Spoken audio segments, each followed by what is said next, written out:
2022 में केस आता है डॉक्टर अर्चना का सुसाइड केस, उसके बारे में हम जानना चाहते हैं। एक प्रियंका गांधी ने मुहिम चलाई, लड़की हूँ लड़ सकती हूँ। हाँ बिल्कुल। मुझे ध्यान में है जब भी विधानसभा या लोकसभा चुनाव आते हैं तो कोई पोपर डंडा जरूर तय करती है और उन्होंने उस समय किया। और उसी समय कांग्रेस के विधायक के सपुत्र ने किसी होटल में किसी दलित बच्ची के साथ दुष्कर्म किया था। देखिए, आप जब मेरा रिकॉर्ड देखेंगे तो उस समय तक विपक्ष में रहने के नाते मैं 15-17 प्रदर्शन कर चुका था कांग्रेस सरकार के खिलाफ। गोठवाल जी, हर कोई अलग अलग तरीके से है ना प्रदर्शन करता है, लेकिन आपका प्रदर्शन सोशल मीडिया पे काफी वायरल हुआ था, जहाँ आप जिस नेता के खिलाफ आप प्रदर्शन कर रहे थे उन्हीं का कुर्ता पहन के उनका नाम लेके आपने प्रदर्शन किया, राहुल गांधी जी का। जब उन्होंने हिंदुओं को आतंकवादी कहा तो मैंने उस कुर्ते के माध्यम से विधानसभा में एक संदेश देने की कोशिश करी कि हिंदू कभी भी आतंकवाद नहीं कर सकता। हम सनातन पे विश्वास रखते हैं, हम लोग वो हैं जो जियो और जीनो दे की बात करते हैं। यहाँ तक कि हमारी संस्कृति के अंदर नदियों को माता कहा गया है, पेड़ों को हम भगवान का रूप देते हैं।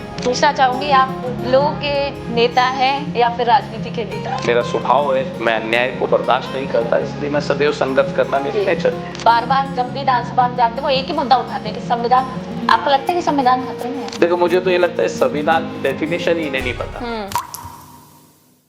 नमस्कार, मैं निशा शर्मा और बतंगड़ न्यूज में आप सभी का स्वागत करती हूं। बतंगड़ के पॉडकास्ट में हम लगातार नए मेहमानों से आपको रूबरू करा रहे हैं। आज इस पॉडकास्ट पे एक और नए मेहमान हमारे साथ जुड़े हैं जो राजस्थान की राजनीति में बेहद ही चर्चा में रहते हैं। मैं बात कर रही हूँ खंडार विधानसभा क्षेत्र के विधायक और बीजेपी विधायक जितेंद्र गोठवाल जी की। आइए जितेंद्र गोठवाल जी से बात करते हैं, उनके राजनीतिक अनुभव और उनके विचारों के बारे में इस पॉडकास्ट में जानते हैं। जितेंद्र जी, सबसे पहले आपका बहुत बहुत स्वागत है हमारे पॉडकास्ट पे। जी धन्यवाद। जी जितेंद्र जी, सबसे पहले आपके राजनीतिक करियर के बारे में हमें आप जानना है, आपसे हमारे दर्शक जानना चाहते हैं कि जितेंद्र जी का राजनीतिक करियर कैसा है, कैसे उनकी शुरुआत हुई, उनका बचपन कैसा रहा है, उनका स्कूलिंग कैसा रहा है? जी देखिए, मैं एक साधारण परिवार से किसान परिवार में पैदा हुआ। जी। मेरा गांव लालसोट के पास में एक छोटा सा गांव है। मेरी प्राइमरी शिक्षा 2-3 क्लास तक तो, क्योंकि पापा गांव में रहते थे, वहाँ हुई। जी। उसके बाद वो मजदूरी करने के लिए दिल्ली चले गए। जी। तो मैं डीयू से पास आउट हूँ और लगातार जो मेरी शिक्षा हुई वो दिल्ली से हुई। जी। वहीं से विद्यार्थी परिषद से जुड़ना हुआ और उसके बाद सब जो पार्टी ने, संगठन ने जो काम दे दिया लगातार उसे करते चले आ रहे हैं। और मेरा मानना यह है कि जब आप किसी दल के साथ, किसी सामाजिक संगठन के साथ जुड़ते हो तो आपकी जिम्मेदारियां जैसी जैसी पार्टी या संगठन तय करता है उस पर आपको काम करना चाहिए। जी बिल्कुल। हमने विद्यार्थी परिषद में काम किया, युवा मोर्चा में 4 अध्यक्षों के साथ काम किया। मैं जे किशन रेड्डी जी मेरे राष्ट्रीय अध्यक्ष होते थे सन 2001 में। उसके बाद धर्मेंद्र प्रधान जी हमारे राष्ट्रीय अध्यक्ष होते थे, उनकी टीम में मैंने काम किया। जी। फिर अमित ठक्कर जी के साथ काम किया। बिल्कुल। फिर अनुराग ठाकुर के साथ काम किया। जी। उसके बाद माननीय अरुण चतुर्वेदी जी यहाँ के प्रदेश अध्यक्ष बने तो उन्होंने मुझे एससी मोर्चे में महामंत्री की जिम्मेदारी दी। जी। 2010 में। तो मेरा अनुभव रहा है ये कि पार्टी जब भी कोई कार्यकर्ता काम करता है तो निश्चित तौर पर पार्टी उस कार्यकर्ता को उसके अकॉर्डिंग काम देती है। बिल्कुल। और हमें हमेशा अपने आप को प्रूफ करना चाहिए कि जो पार्टी ने मुझे काम दिया वो मैंने किया। जी। और निश्चित तौर पर जब संगठन का कार्यकर्ता होता है तो उसका बेसिक जो फंडा होता है अपनी पार्टी संगठन के लिए काम करना, उसके मैनिफेस्टो पे काम करना। और जब आदमी मैनिफेस्टो पे काम करता है तो फिर वो उसका व्यक्तिगत एजेंडा कुछ नहीं होता। बिल्कुल। और मेरा भी कभी व्यक्तिगत एजेंडा नहीं रहा। पार्टी ने मुझे काम दिया, 13 में चुनाव लड़ाया, विधायक बनाया, संसदीय सचिव बनाया और पार्टी के भी सभी दायित्व पे मैंने काम किया। प्रदेश मंत्री, प्रदेश उपाध्यक्ष, महामंत्री, फिर विधायक। जी। तो मैं मेरी पार्टी के वरिष्ठ नेताओं को बहुत धन्यवाद देता हूं कि उन्होंने हमेशा मुझे काम दिया और मुझे इस योग्य समझा, हमेशा मेरे ऊपर सदैव विश्वास जताया। बिल्कुल। इसलिए मैं मेरे नेताओं को भी धन्यवाद देता हूं आपके माध्यम से। लेकिन ये जरूर कहना चाहूँगा, जब आप सामाजिक क्षेत्र में काम करते हैं तो आपका विजन जरूर होना चाहिए। बिल्कुल। जिस क्षेत्र से मैं चुनकर आता हूँ, खंडार से, मैंने फर्स्ट टाइम टिकट मांगा 2003 में। जी, 2003। और मुझे टिकट नहीं मिला। मैंने पार्टी का काम लगातार किया। सेकंड टाइम मैंने टिकट मांगा 2008 में। 2008 में भी मुझे टिकट नहीं मिला, मैंने पार्टी का काम किया। फिर 13 में टिकट मिला और मैं चुनाव जीता और उसके बाद से लगातार हम पार्टी में मेरी सक्रियता भी बनी हुई है और जीत कर भी आ रहा हूँ। लेकिन बहुत सारे नेता ऐसे हैं जिन्हें पार्टी ने कभी मौका नहीं दिया, पार्टी छोड़कर चले गए, अपनी पार्टी बना ली। निष्ठा मुझे लगता है पार्टी संगठन के लिए जताने की आवश्यकता नहीं होती, दिखती है। बिल्कुल। तो मैं तो इतना ही कहना चाहूँगा आपके माध्यम से कि सदैव पार्टी संगठन के साथ मिलकर काम करने से आदमी की अपनी पहचान भी बनती है और निश्चित तौर पर उसकी कार्य क्षमता का आकलन भी होता है। बिल्कुल। गोठवाल जी, आपने लगातार काफ़ी पदों पर रहकर कार्य किया है।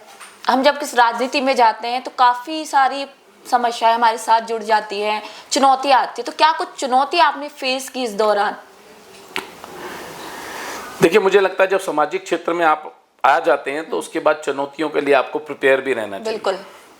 आप जनप्रतिनिधि हैं तो विकास की चुनौती, आप चुनाव लड़ रहे हैं तो जीतने की चुनौती, आप टिकट मांग रहे हैं तो टिकट मिलने की चुनौती, आपको पार्टी में काम करना है तो पार्टी टास्क दे रही है वो चुनौती। बिल्कुल। मुझे लगता है ये डे टू डे की प्रक्रिया है। आदमी को चुनौतियां मिलती है और उसे फेस करना चाहिए और ऑनेस्टी से काम करने पर ईश्वर सफलता भी देता है।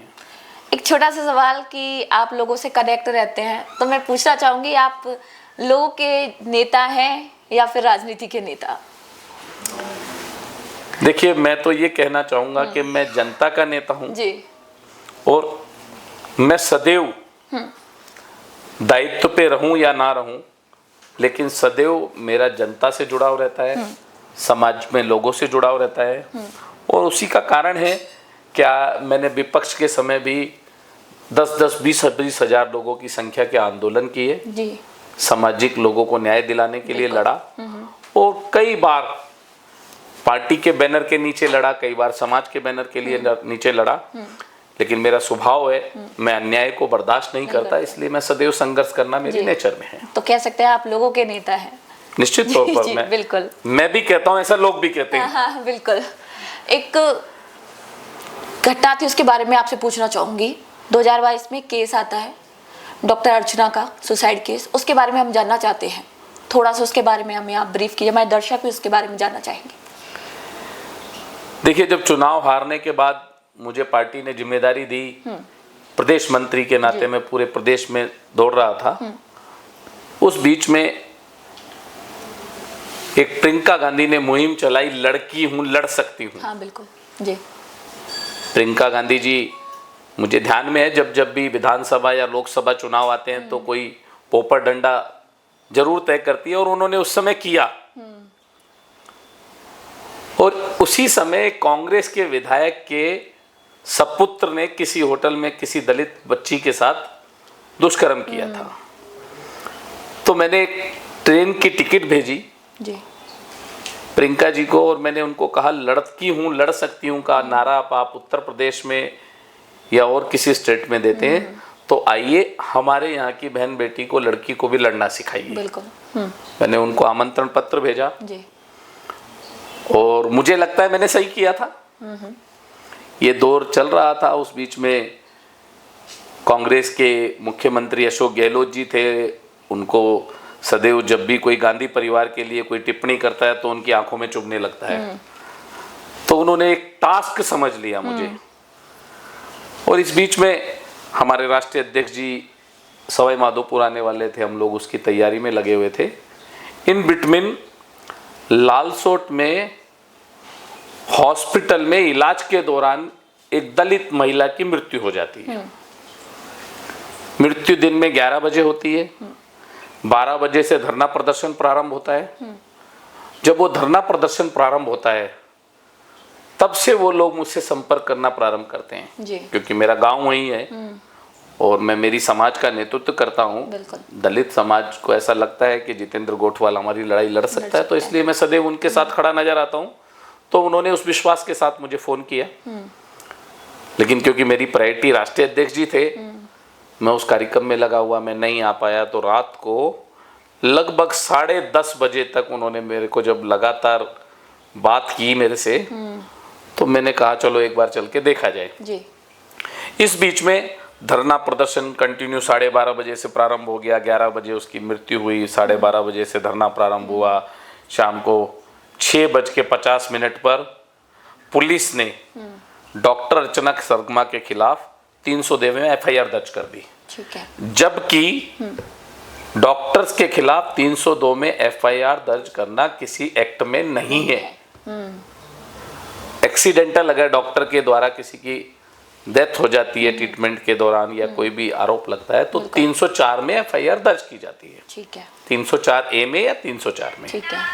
लेकिन क्योंकि मुझे लगता है कि या तो पुलिस वालों की मंशा रही होगी, जो बाद में ध्यान में आया वो ये कि पुलिस ने उस समय डॉक्टर परिवार को ब्लैकमेल करने के लिए, उनके ऊपर दबाव बनाने के लिए वो FIR दर्ज की, वो एक बड़ी राशि की उनसे मांग की। अच्छा।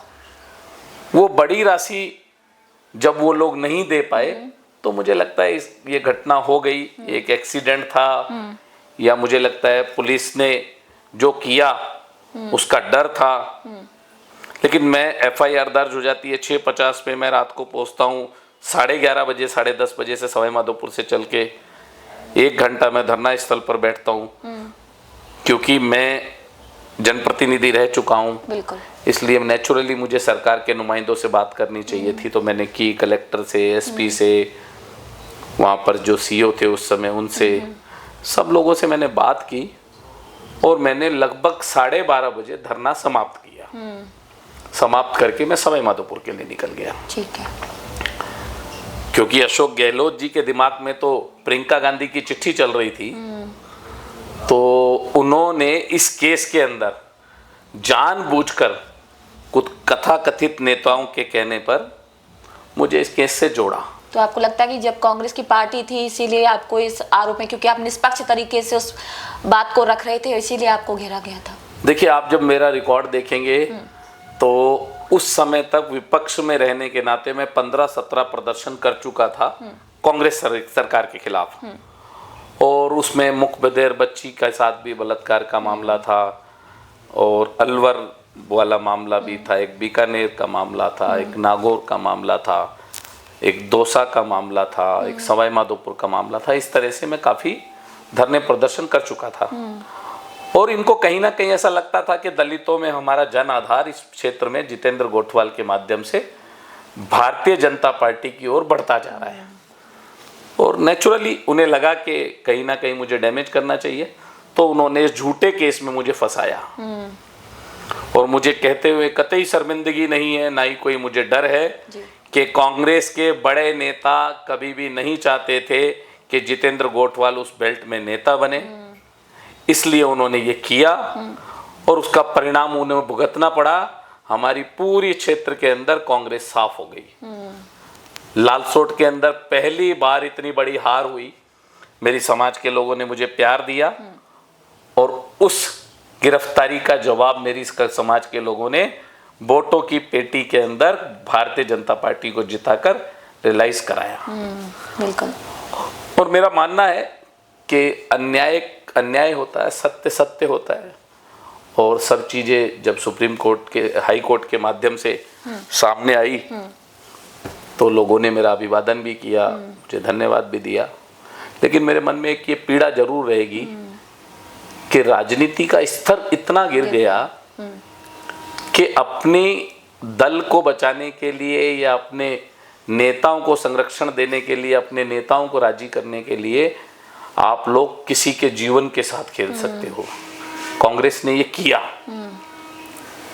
और किया ही नहीं बल्कि मुझे लगता है कि इस क्षेत्र में दलितों की आवाज को बंद करने का जो उनका प्रयास था, जिसमें वो सफल नहीं हुए। लेकिन मैं ये कहना जरूर चाहूंगा कि इस तरह की गंदी राजनीति से सभी राजनीतिक दल के नेताओं को बचना चाहिए। बिल्कुल गुटबाजी, हम उम्मीद करते हैं कि हमारे पॉडकास्ट के माध्यम से आपने जो बात रखी है वो जनता तक जाएगी, और वो उस केस में जो भी कुछ हुआ उसमें आपको निर्दोष ही मानेगी। आपने अपने पक्ष रखा है, हम उम्मीद करते हैं इस चीज़ के लिए। नहीं, मैं इसमें ये भी कहना चाहूँगा, कुछ पुलिस ऑफिसर्स ने जिन्होंने नेताओं को राजी करने के लिए इस तरह की हरकत की, उन लोगों को खास तौर पर, मेरी सरकार में भी उनकी जांच चल रही है, मेरा प्रयास रहेगा कि उनको पनिशमेंट मिले, बिल्कुल, चाहे वो किसी भी दल के नेता हो। उनको इतनी आजादी जनता ने कभी नहीं दी कि वो किसी के साथ इतना बड़ा अन्याय कर दे। 54 दिन जेल में रहना बहुत बड़ी बात है। मुझे तो इस बात के लिए तकलीफ नहीं होती कि मेरी समाज के लिए गया हूँ, और समाज के लिए आदमी का जीवन भी चला जाए तो कम रहता है, बिल्कुल, इसलिए मुझे तकलीफ नहीं है। लेकिन ये जरूर तकलीफ है कि कांग्रेस के नेताओं ने, कथाकथित नेताओं ने मेरी आवाज़ बंद करने के लिए, दलित की आवाज़ बंद करने के लिए इस तरह की हरकत की। इस बात का बड़ा दुख है, और उन पुलिसकर्मियों को निश्चित तौर पर सरकार, कोर्ट उनको पनिश करेगी। मैं पीछे लगा हुआ हूं उनके, बिल्कुल। छोड़ूंगा नहीं।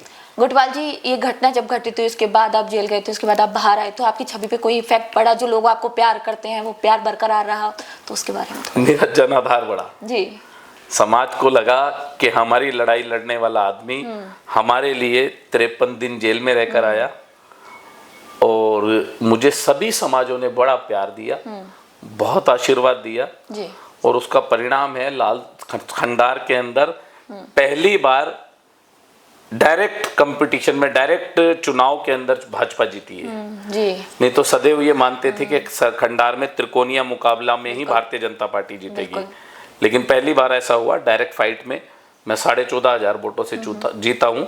ये इस बात का परिणाम है कि हमारा जनाधार बढ़ा।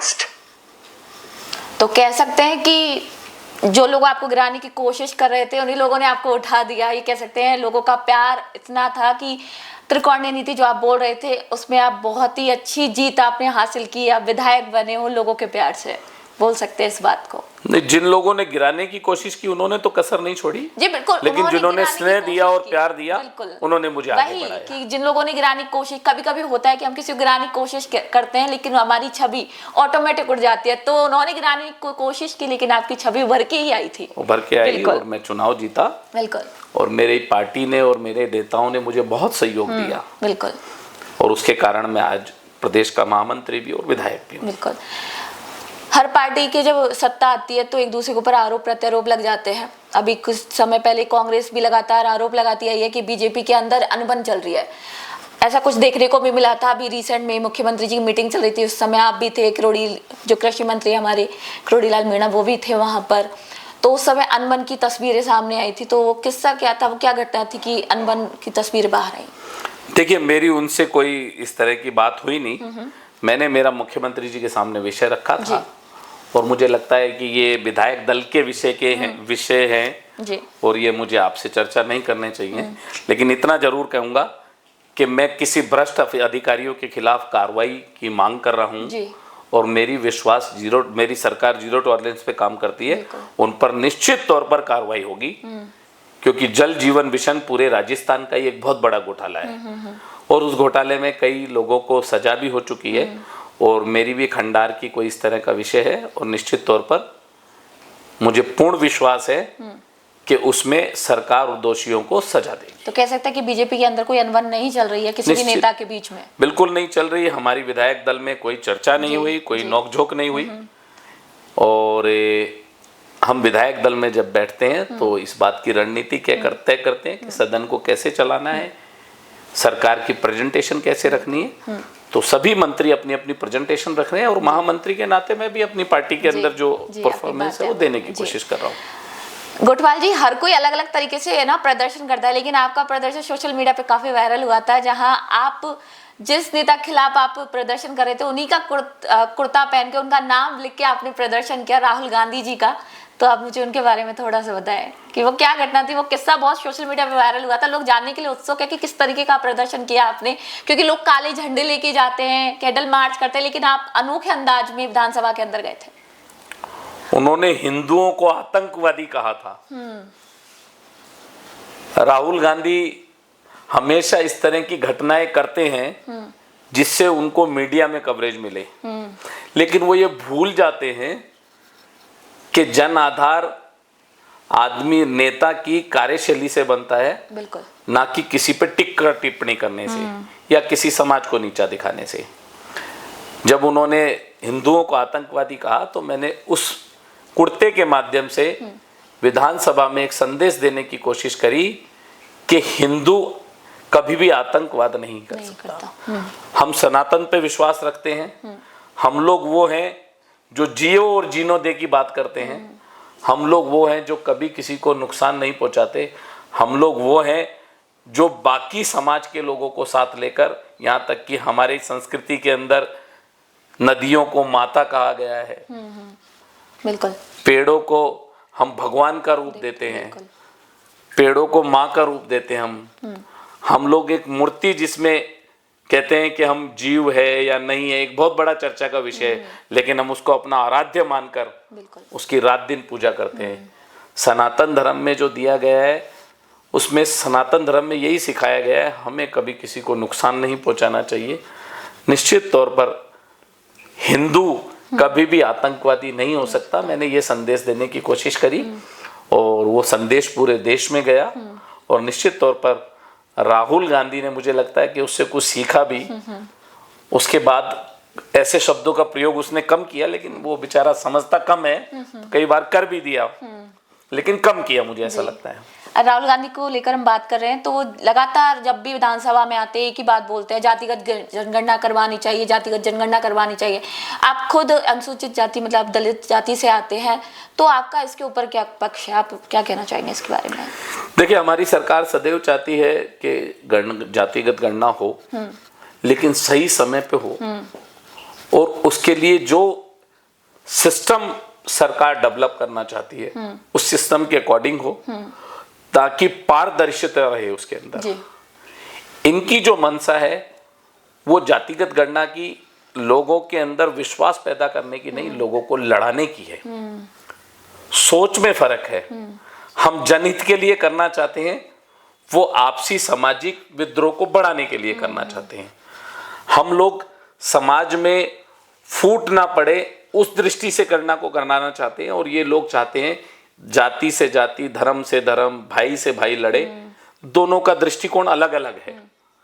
हम कभी भी विरोध में नहीं थे, आज भी विरोध में नहीं है, लेकिन सही समय पर सही तरीके से हम गणना कराएंगे। मैं खुद दलित जाति से हूँ। बिल्कुल।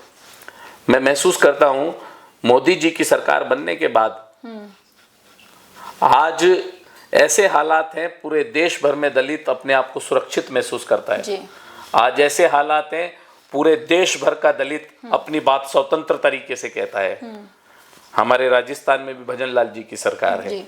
आप आंकड़ों में जाओगे तो दलित अत्याचार में लगभग 30% की कमी आई है। वो एक शब्द और बोलते हैं कि संविधान खतरे में है, उसके बारे में और बताएं। वो बार बार जब भी विधानसभा में जाते हैं वो एक ही मुद्दा उठाते हैं कि संविधान खतरे में है। आपको लगता है कि संविधान खतरे में है? देखो, मुझे तो ये लगता है संविधान की डेफिनेशन ही इन्हें नहीं पता। बाबा साहब ने संविधान बनाया था इस देश को चलाने के लिए, बिल्कुल, लॉ एंड ऑर्डर को ठीक रखने के लिए, सिस्टम को बनाने के लिए, दलित को, पिछड़े वर्ग को, इनको इक्वल खड़ा करने के लिए, सब समान, एक सब समाज में इक्वलिटी आए, इसके लिए बनाया था। और समय समय पर कांग्रेस ने भी कई बार हमारे संविधान के अंदर कई धाराओं में, कई नियमों में परिवर्तन किया। आप आकलन करेंगे तो इन्होंने 19 बार विधायिका प्रणाली के अंदर नए विधेयक पारित किए और नए कानून बनाए। हम लोगों ने मात्र 11 बार बनाए। आप देखेंगे हमने कभी भी परिवर्तन की बात को इस तरह नहीं कहा। जिस तरह जैसे जैसे समय बढ़ेगा, निश्चित तौर पर पॉपुलेशन बढ़ रही है। आज जब बाबा साहब ने संविधान बनाया था उस समय जो देश की पॉपुलेशन थी, आज उसकी कई हजार गुना बढ़ चुके हैं हम लोग। और आज आवश्यकता है हम वक्फ बोर्ड कानून लाए। कांग्रेस ने बड़ा शोर मचाया, बिल्कुल, लेकिन आपकी इंटेंशन कैसी है जनता समझती है। 9 लाख एकड़ जमीन किसी संस्था के पास हो और उसकी अर्निंग मात्र 125 करोड़ रुपए, कैसे पॉसिबल है ये? बिल्कुल। लेकिन उसकी तकलीफ उन्हीं लोगों को हुई जिन लोगों के पास वक्फ बोर्ड की जमीन के माध्यम से कमाई आया करती थी, जिनकी दुकानें चला करती थी, जो प्रॉपर्टियां बेचने का काम करते थे, जिनको ऐसा लगता था कि वक्फ बोर्ड एक कमाने का बहुत अच्छा माध्यम है। लेकिन जो आम आदमी, जो मुस्लिम या किसी भी समाज का आदमी जो इस बात को समझता था कि वक्फ अधिनियम क्यों जारी किया गया, उसने इसकी प्रशंसा भी की और स्वागत भी किया। विधानसभा को लेकर हम बात कर रहे हैं। अभी विधानसभा मानसून सत्र भी खत्म हुआ था। विधानसभा में कुछ घटनाएं हुई थी। एक अभी रिसेंट में मामला आया था कि जहां पर कैमरों को लेकर कांग्रेस के लोगों ने, विधायकों ने बहुत मुद्दा उठाया था कि महिलाओं की हीनता नीचता है, उसकी हनन किया जा रहा है, लगातार कैमरे रखे गए हैं, विधानसभा स्पीकर पर आरोप लगाए गए थे। तो उसको आप किस तरीके से देखते हैं? देखिए, मेरा मानना यह है कि जब से मैं पिछली बार सदन में आया हूं 2013 से कैमरे तब से लगे हुए हैं जी। और आज हमारी जिस रफ्तार से सरकार चल रही है और जैसा हम माननीय मुख्यमंत्री भजन लाल जी का धीरे धीरे जन आधार बढ़ रहा है, उससे ये लोग घबराए हुए हैं। इनके पास मुद्दा नहीं है। आप देखेंगे कि कांग्रेस ने जिस दिन हमारी कृषि पर चर्चा होनी थी, हमारा बिल पास होना था, उस दिन भी उन्होंने वॉकआउट किया। जिस दिन जल जीवन मिशन पर हमारा विधेयक पारित होना था, उस दिन भी उन्होंने वॉकआउट किया। बिल्कुल। जिस दिन हमने जल संसाधन पे विधेयक पारित होना था, उस दिन भी इन्होंने वॉकआउट किया। ये जनता से जुड़े मुद्दे हैं। कहीं हेडपंप लगेगा तो उसका लाभ जनता को मिलने वाला है। अगर नदियां कहीं से बह रही है तो उससे पानी मिलने वाला है। किसानों के लिए अगर हम कोई नियम बना रहे हैं, हमने पिछली बार 50% पे ये लोग क्लेम देते थे जब कांग्रेस की सरकार थी, किसानों को जो मुआवजा देते थे, हमने 33% किया। किसान सम्मान निधि किसी सरकार ने कभी सोची नहीं, लेकिन मोदी जी ने सोची और भजन लाल जी ने सरकार बनते ही उसको बढ़ाने का काम किया। बिल्कुल। मैं तो इतना कहना चाहूंगा कि इनके पास मुद्दे नहीं थे, इसलिए इन लोगों ने 2 दिन कैमरे पर खराब किए। वो कैमरे पहले से लगे हुए थे और मुझे लगता है कि माननीय स्पीकर साहब ने जब वो कैमरे लगाए होंगे, उस समय जो भी स्पीकर रहे होंगे, उनकी मंशा ये रही होगी कि कई बार विपक्ष के लोग जब धरना प्रदर्शन करते हैं तो हमारी बहनें भी हमारे साथ पूरी रात उस पोर्च में बैठती हैं, हमारे साथी भी बैठते हैं, कोई नौजवान भी बैठते हैं, बुजुर्ग भी बैठते हैं, किसी के स्वास्थ्य को लेकर कोई दिक्कत ना हो, किसी की मुझे लगता है कि प्राइवेसी रहे ऐसी कोई जगह विधानसभा नहीं है। उसमें 200 लोग बैठते हैं, विधानसभा के 25-30 कर्मचारी बैठते हैं और ये जनता समझ गई कि विधानसभा कोई ऐसी जगह नहीं है जहां पर किसी की कोई प्राइवेसी का हनन होता हो। ये आप विधानसभा में रहते तो ये जनता का सीधा सवाल है कि हर बार जब भी कोई बिल पास होता है, जब भी कोई चीज सामने आती है लोगों के लिए, तो ये हमेशा विधानसभा में हंगामा क्यों शुरू कर देते हैं लोग? मैंने आपको कहा, इनको जनता ने चुनकर भेजा, वो काम ये लोग नहीं कर रहे हैं। ये वो काम कर रहे हैं जिससे इनको अखबार में छपना है। जी। आपने अभी मेरे से बात की कि भाजपा के बारे में इस तरह की चर्चा करते हैं कि अब पार्टी में फूट है। आप देखें, हम तो एक साथ बैठे हैं। बिल्कुल। कभी डोटासरा जी विधानसभा में नहीं है, कभी गहलोत जी नहीं है। गहलोत जी सदन में आ रहे हैं तो हाँ, पक्ष भी ना पक्ष लॉबी में होकर चले जाते हैं, प्रेस बाइट देकर चले जाते हैं। इनकी जो फूट है वो उजागर हो चुकी है। कैसे कैसे शब्दों का प्रयोग गहलोत साहब ने किया था बड़े नेताओं के लिए, मुझे लगता है वो सारी जनता जानती है। इस पर मुझे लगता नहीं कोई लंबी चौड़ी चर्चा की आवश्यकता है, क्योंकि सबके ध्यान में ये विषय। आप बीजेपी के विधायक हैं, सत्ता में बीजेपी है। पेपर लीक के ऊपर मैं पूछना चाहूंगी आपसे एक सवाल, बहुत जरूरी है, दर्शक भी जानना चाहते हैं इसके ऊपर, कि अभी पेपर लीक 2021 जो भर्ती थी उसको स्थगित कर दिया गया था, कुछ निर्दोष लोग भी उसमें थे। तो जानना चाहते हैं कि आगे क्या करने वाली है सरकार पेपर लीक को लेकर। पेपर की जो भर्तियां हुई थी उसको रोक दिया गया है, तो उनको कुछ आप बताइए कि क्या कर रही है देखिए, सरकार? पेपर लीक में हमने SIT गठन करके लगभग 125 लोगों को जेल में भी डाला है और उसमें कई बार मुख्यमंत्री जी कहते भी है कि मगरमच्छ भी हमारे हाथ आने वाले हैं। निश्चित तौर पर उस पर हम कार्रवाई भी कर रहे हैं, करते रहेंगे। हमारी सरकार बनने के बाद कोई पेपर लीक नहीं हुआ, ये हमारी बड़ी उपलब्धि है। माननीय भजन लाल जी, हमारे प्रदेश के यशस्वी मुख्यमंत्री जी, इसकी प्रॉपर मॉनिटरिंग करते हैं, कोई पेपर लीक नहीं हुआ। आप जो बात कर रहे हैं SI भर्ती की, उस SI भर्ती में कोर्ट ने जो निर्णय दे दिया, मुझे नहीं लगता कि उसके बाद किसी भी राजनीतिक दल को कोई टिप्पणी देनी चाहिए। माननीय न्यायालय के निर्देश हैं, सरकार को आवश्यकता लगेगी तो जवाब देगी, नहीं तो हम न्यायालय का सम्मान करते हैं और मुझे लगता है विषय न्यायालय का, तो इस पे हमें चर्चा नहीं करनी चाहिए। एक अभी आपसे पर्सनली क्वेश्चन मैं पूछना चाहूँगी, जो जनता भी जानना चाहेगी कि आप जनता के लिए राजनेता है, नेता है, ठीक है, नेता के रूप में देखते हैं जब आप जाते हैं, लेकिन दोस्तों के बीच आप क्या हैं? दोस्त आपको किस तरीके से देखते हैं? नेता के तौर पे देखते हैं, एक दोस्त की तरह देखते हैं? ये तो मेरे दोस्त अच्छा ज़्यादा बता पाएंगे। नहीं, फिर भी एक होता है कि हम जब दोस्तों के बीच में बैठते हैं कि हम नेता नहीं, हम दोस्त होते हैं, तो उस तरीके से कुछ बताएं। देखिए, मैंने आपको कहा कि मैं एक ऐसे परिवार से हूँ जो बहुत गरीब परिवार से, किसान परिवार से, लेकिन मैंने जब से होश संभाला तो मेरे परिवार के लोग बिल्कुल वेल टू डू थे, इसलिए मेरा सर्कल हर तरह का रहा। और आज भी जो मेरा मित्र मंडली है, मेरे दोस्त हैं, जो हम दोस्तों की तरह मिलते हैं जी। और उस समय राजनेता को कमरे से बाहर छोड़ाते हैं। जी जी। और मुझे लगता है लेकिन ऐसा समय हम बहुत कम मिलता है मुझे, क्योंकि हमारी पर्सनल लाइफ जो है पॉलिटिकल लोगों की वो लगभग नहीं रहती, और खास तौर पर मेरे जैसे आदमी की जो जनता के बीच में रहना चाहता है उनकी तो बिल्कुल नहीं रहती। आपके विधानसभा में आपके लोगों के लिए सबसे बड़ा सपना क्या है कि मतलब आप और भी अच्छे पद पर अगर आ जाते हैं, अभी आप विधायक हैं और भी अच्छे पद पर आते हैं, क्या एक सपना है जो आप पूरा करना चाह रहे हैं लोगों के लिए? मैं तो मेरी खंडार विधानसभा के लिए चाहता हूँ उसमें कोई समस्या नहीं रहे जी। ये मेरा सपना है। उसमें कोई रोड टूटा ना हो, घर घर में पानी हो जी, बच्चों के लिए अच्छी शिक्षा दे पाऊँ, स्वास्थ्य के लिए अच्छे हॉस्पिटल्स दे पाऊँ, और निश्चित तौर पर एक जनप्रतिनिधि का लक्ष्य ये रहना चाहिए कि जिस जनता ने उसे चुनकर भेजा है उनकी मूलभूत सुविधाओं को 100% वो पूरा करे। तो मेरा इसके अलावा कोई सपना नहीं है कि मेरे खंडार के लोगों के लिए मैं सब कुछ कर पाऊं जो उनकी आवश्यकता है। खंडार के लोग भी पूछना चाह रहे हैं कि अगर आप नेता नहीं होते, विधायक नहीं होते, तो आप किस पेशे में होते, किस फील्ड में होते आप? देखिए, मैंने आपको कहा कि मैं जिस परिवार से आता हूँ, हमारा एक बहुत बड़ा कंस्ट्रक्शन का काम है।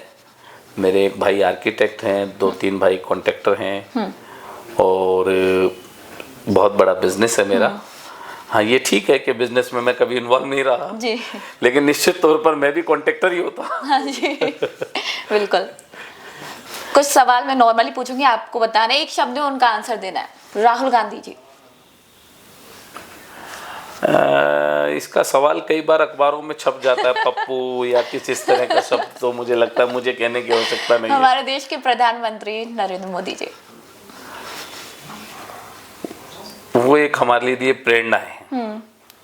BJP party. बीजेपी पार्टी मेरा विचार है। जी, बहुत बहुत शुक्रिया जितेंद्र जी, आपने बहुत अच्छे आंसर दिए। हमारे दर्शक आपसे बिल्कुल कनेक्ट होंगे, हम उम्मीद करते हैं आपने जो भी सवालों के जवाब दिए हैं वो उन तक पहुंचेंगे। बहुत बहुत स्वागत, बहुत बहुत धन्यवाद आपका हमारे शो पे। तो ये हमारे साथ खंडार विधानसभा के विधायक मौजूद थे जितेंद्र जी, जिन्होंने बहुत सारे सवालों के जवाब हमें दिए हैं। हम उम्मीद करते हैं कि ये सारे जवाब आपको बहुत बेहद पसंद आए, ये पॉडकास्ट आपको अच्छा लगे। तो मिलते हैं अगले नए मेहमान के साथ, तब तक के लिए नमस्कार।